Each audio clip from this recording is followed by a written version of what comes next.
கர்த்தருடைய பரிசுத்த நாமத்திற்கு ஸ்தோத்திரம் உண்டாவதாக. கர்த்தராகிய இயேசு கிறிஸ்துவின் நாமத்தில் உங்களுக்கு கிருபையும் சமாதானமும் உண்டாவதாக. இந்த நாளுக்குரிய தியானத்திற்கான தேவ வார்த்தை யோவான் அதிகாரம் 9 வசனம் 41. இயேசு அவர்களை நோக்கி, நீங்கள் குருடராயிருந்தால் உங்களுக்கு பாவம் இராது. நீங்கள் காண்கிறோம் என்று சொல்லுகிறபடியினால் உங்கள் பாவம் நிலை நிற்கிறது என்றார்.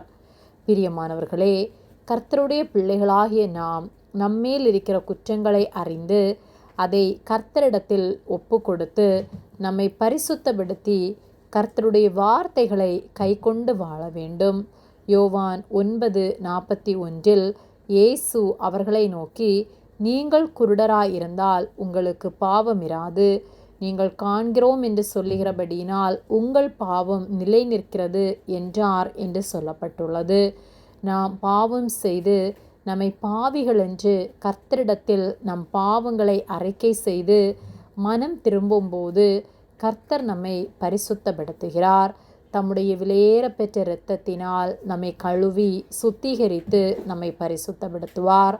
ஆனால் நாம் பாவம் செய்துவிட்டு பாவிகள் என்பதையே உணராமல் நம்மை நீதிமான்களாக பரிசுத்தவான்களாக எண்ணி நான் காண்கிறேன், நான் குருடன் இல்லை என்று நாம் சொல்வோமானால் நம்முடைய பாவம் நிலை நிற்கிறது என்று சொல்லப்பட்டுள்ளது. பாவம் செய்துவிட்டு நான் பரிசுத்தவான் என்று சொல்வோமானால் நாம் நம்முடைய பாவத்திலே நிலை நின்று கர்த்தருக்கு விரோதமாய் செயல்படுகின்றோம். யோவான் 9:39 அப்பொழுது இயேசு, காணாதவர்கள் காணும்படியாகவும் காண்கிறவர்கள் குருடராகும்படியாகவும் நியாய தீர்ப்புக்கு நான் இந்த உலகத்தில் வந்தேன் என்றார் என்று சொல்லப்பட்டுள்ளது.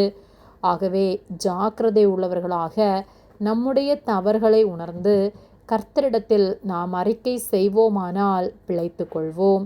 இல்லையென்றால் கர்த்தருடைய நியாய தீர்ப்பிலே நரக ஆக்கினைக்கு ஒப்பு கொடுக்கப்படுவோம்.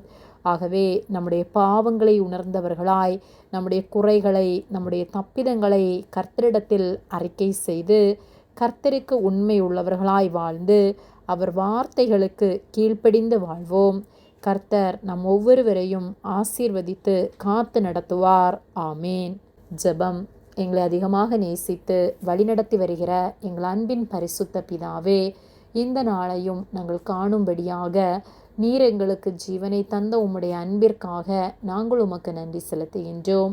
நாங்கள் தியானித்த வார்த்தையின்படியே நாங்கள் உமக்கு உண்மை உள்ளவர்களாய் வாழ உம்முடைய வார்த்தைகளுக்கு கீழ்ப்படிந்து எங்கள் பாவங்களை அறிக்கை செய்து உம்மிடத்திலிருந்து மன்னிப்பை பெற்று நீதியுள்ள வாழ்க்கை வாழ எங்களுக்கு உதவி செய்யும்படியாய் ஜெபிக்கின்றோம். எங்களோடு கூட இருந்து நீர் எங்களை நடத்துவதற்காக நன்றி செலுத்துகின்றோம். எங்களை தாழ்த்தி ஒப்பு கொடுக்கின்றோம். இயேசுவின் நாமத்தில் ஜெபிக்கின்றோம் பிதாவே. ஆமேன். கர்த்தர் உங்களை ஆசீர்வதிப்பாராக.